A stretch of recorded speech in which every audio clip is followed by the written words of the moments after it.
Welcome to the first of what might be a few bonus episodes this week. I don't know, we'll see what happens. But anyway, today's episode I'm going to be taking Korra from The Legend of Korra and Aang from Avatar The Last Airbender and redesigning them with this sort of bio-mech virus. Basically, I've been working on an original short story for the last few weeks on the side, slowly developing it, and I'm going to make a video on the channel about it at some point and tell the story of the characters. But while I'm developing the story, I also wanted to start working on the designs for what this bio-mech virus might look like.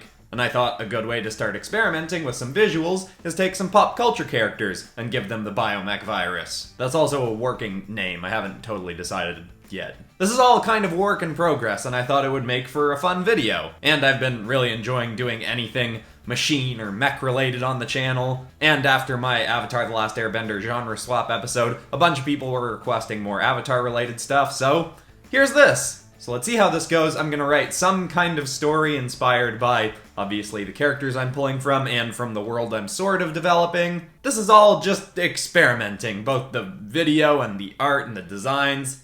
I don't know how this is gonna go, but if you're excited to have at least one bonus episode this week, make sure to hit the like button. But anyway, let's dive into the first design with Korra. It had been only 15 years since the death of the world's greatest warrior and peacemaker, Aang, the bio-mech Airbender. But things were already starting to stir. Fanatical groups that still believed the bio-mech virus was punishment sent by the gods centuries ago were building in numbers, fighting to banish anyone with bio-mech enhancements to the Outlands. Crime was on the rise, and it was time the world had a new guiding light. And luckily, they'd soon find one. But you probably need some context first. You see, thousands of years ago, a mysterious living metal had sprung from the earth and overtaken hundreds of forests, plains, and even villages across the world. They never spread after initially appearing, but all were too terrified to enter the infected areas. All except for a young traveler named Juan. He'd entered the infected lands and came out with a strange ally. The lands were teeming with biomechanical beings who could attach themselves to a host. Once bonded, together the two would unlock special abilities catered to the world around them. Some biomechs would grant the ability to bend water, or fire, or control the earth, or move the wind. But Juan would take this to the next level, training with his mech and traveling the world, finding more and more biomechs to fuse with his own. A feat that would never be successfully replicated and would result in the sole biomech with the powers of all, the Airbender. This mech would pass from user to user over generations, always bonding with a hero of great moral fortitude who could help keep a positive relationship between humans and their biomech allies. As the years went on, more and more people went seeking a biomech companion, and they became a regular part of everyday life for many. Centuries went on like this. But after Aang died, who was the last host of the all-bending biomech, that mech vanished and has been unseen until today. This is where we meet Korra. In her village, it became tradition when you reach teenage years to go out into the Outlands and find a biomech ally, if one was willing to bond with you. And when Korra went to find hers, the all-bending biomech finally remerged and bonded with her, deeming her to be the next great hero of the world to help continue the fight for peaceful unions between biomechs and humankind. But before she could truly access all of the powers stored in her new ally, she would need to train with benders of all four kinds. The power was too much for one person to instantly absorb on their own. All the users before her had undergone this same training to master all the elements and to learn the ways of life of the different bending kinds. And so her journey began, learning from other benders and from her new ally, who had centuries of stories to tell her about all of the heroes it had fought, bonded to, over its life. So the story's a little bit hacked together, I'll admit, because I'm turning around this whole video in like 10 hours or so in one day, but something that I didn't anticipate is I'm actually learning more about what I want to do with the writing of this story than I am from the visual side. I mean, I am still getting a lot of good stuff down for the visuals here, getting a lot of good ideas. Basically trying to figure out how much I want this thing to actually look like a virus. I'm kind of thinking it's along the lines of Cyborg meets Venom, almost, but even in writing this story, I went, ooh, this is leaning a little bit too much on the Venom side of things. It feels very much like just a mechanical symbiote. So we'll see what happens. I'll play around with the origins and how people get bio-mechs and stuff. But originally for this story, I was thinking of the bio-mechs appearing in a modern-day city and some mystery revolving around them and what the government is doing, either trying to hide bio-mechs from people or...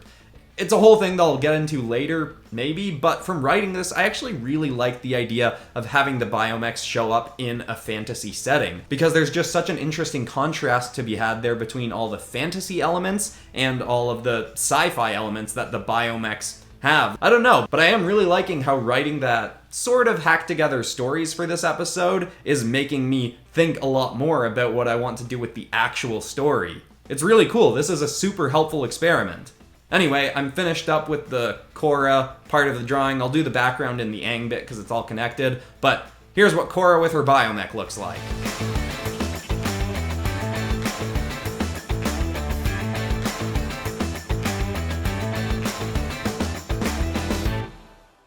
Now, when I'm taking inspiration from a specific artist, I always like to talk about them a bit on the channel, and for this episode, a lot of the mech stuff I'm taking ideas from is an artist named Justin Curry, or better known as Chasing Artwork. I've talked about him on the channel before. He's got so much awesome artwork. I'm not taking inspiration from him specifically in a rendering way, because his rendering style is very unique and cool and vector-based, and that's not what I'm going for, but I love the proportions of his mech characters. He does like android robot versions of pop culture characters, and those are so cool. A lot of the time they'll have really big forearms and really narrow waists, and just he pushes around the proportions a lot, and I think it's so cool. I think I'm going to try pushing the forearms and hands even bigger and the feet even bigger on this next one while keeping the waist kind of narrow. I'm liking how this is going so far, but I think Aang's going to be a fun challenge too. So I'll link Chasing Artwork's Instagram in the description below, but for now let's get on to the next drawing, shall we?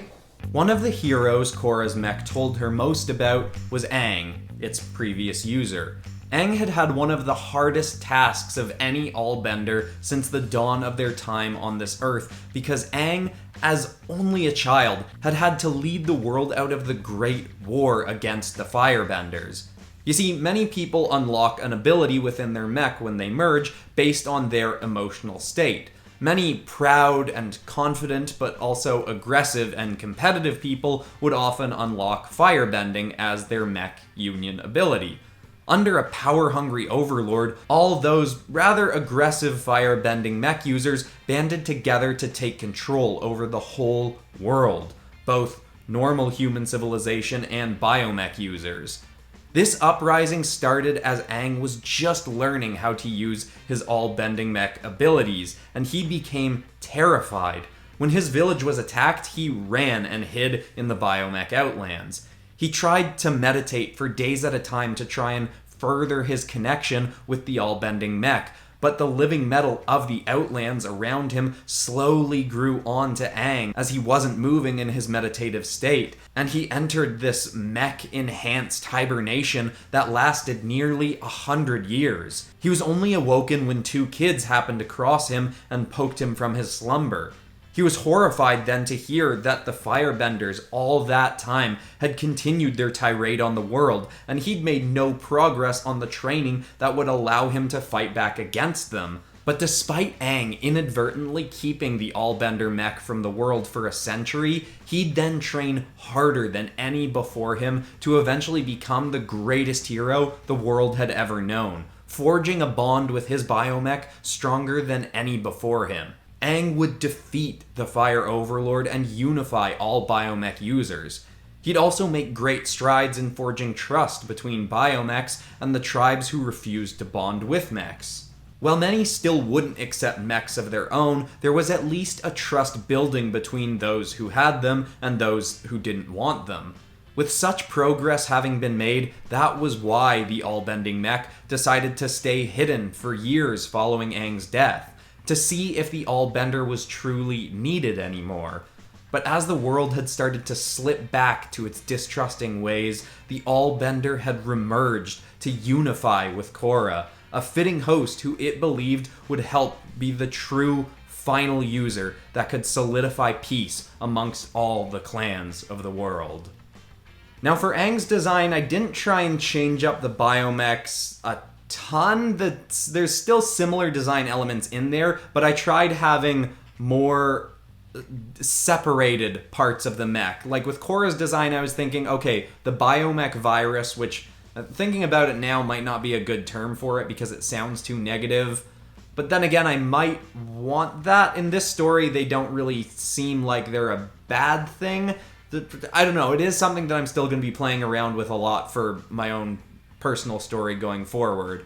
But with Aang, I wanted to see what it would look like if the bio-mech was on different parts of his body. I also added a little bit of my style that I use when I'm doing Venom stuff. You know how I usually do like lots of tendrils around things? For this, I have it kind of like tubes and pipes. I'm not sure I love that idea, and one thing that I was thinking about while drawing this is I'm making the mechanical bits look kind of clunky and not futuristic, which when I am writing the story for them, they feel like they should be a little bit more liquid metal kind of thing, which I play around a little bit with in this, but when I'm drawing mechanical kind of stuff, I really like the clunky sort of look. So I think one thing I'm going to have to think about going forward is how I can make a nice, happy medium between it being a little bit futuristic, sci-fi, liquid metal kind of thing, while still having the clunky, chunky bits. I also don't know how I feel about the fact that Korra's bio-mech kind of looks like it replaced her arm, whereas Aang's bio-mech looks like it went over his forearms and head. I don't know which way I want to go with it. I was thinking on top of stuff originally, but maybe changing the person's actual physiology could be cool too. Lots of stuff to think about. I don't know, I'm curious what you all think. Here's a look at the final piece.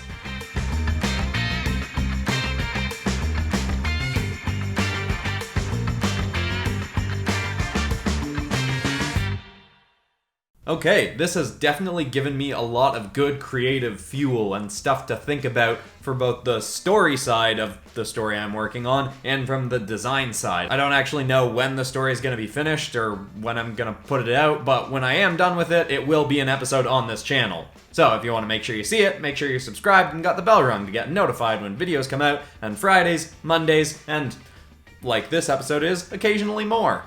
Probably going to be another episode coming out on Wednesday or Thursday, but anyway, we'll see. This is kind of a throw it at the wall week. I'm throwing some random stuff at the wall and seeing what people like. But anyway, if you did enjoy this, make sure to check out either my Avatar The Last Airbender genre swapped episode, where I put Avatar characters in different genres and wrote stories for them and stuff like that, or maybe my recent Transformers episodes. Because, you know, this is Avatar and mechanical stuff, so those are my episodes like that. Anyway, that's all for today. I'm Christian Pearson. This has been PopCross Studios, home of the nerdiest art videos on YouTube. Thanks so much for watching, everybody, and I will see you in the next one. Goodbye.